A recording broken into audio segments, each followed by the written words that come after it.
Syria దేశపు రాజు పేరు బెన్హదదు. ఈ బెన్హదదు అనేటువంటి రాజు ఇజ్రాయెల్ దేశం మీదకి దండెత్తుతూ ఉన్నాడు. ఇజ్రాయెల్ రాజు మీదకి దండెత్తుతూ ఉన్నాడు. ప్రజెంట్ బిళ్ళ జ్ఞాపకం చేసుకుందాం.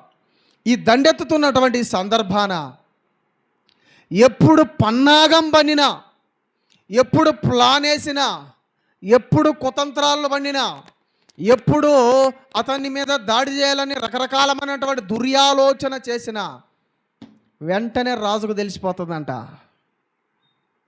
వెంటనే సిరియా రాజు యొక్క ఆలోచనలన్నీ ఇశ్రాయేలు రాజుకు తెలిసేస్తున్నాయంట. అర్థం కావట్లే. అరే, ఎప్పుడు పన్నాగం పన్నినా కానీ ఇశ్రాయేలు రాజు మన చేతుల్లో నుండి తప్పించుకొని పోతున్నాడు. ఏంటి కారణం? అరే, ఎవడన్నా మనలో ఏమైనా గూఢచారి ఎవడన్నా ఉన్నాడా? మనలో ఎవడన్నా రహస్యంగా ఇక్కడ విషయాల కాడికి చేరవేసేవాడు, ఆ నమ్మక ద్రోహులు ఎవరైనా బంట్లు ఇక్కడ ఉన్నారా అని సిరియా దేశపు రాజు బెన్హదదు ఆ డౌట్లో పడిపోతున్నాడు, ఆశ్చర్యాలు పడిపోతున్నాడు, డైలమాలో పడిపోతున్నాడు.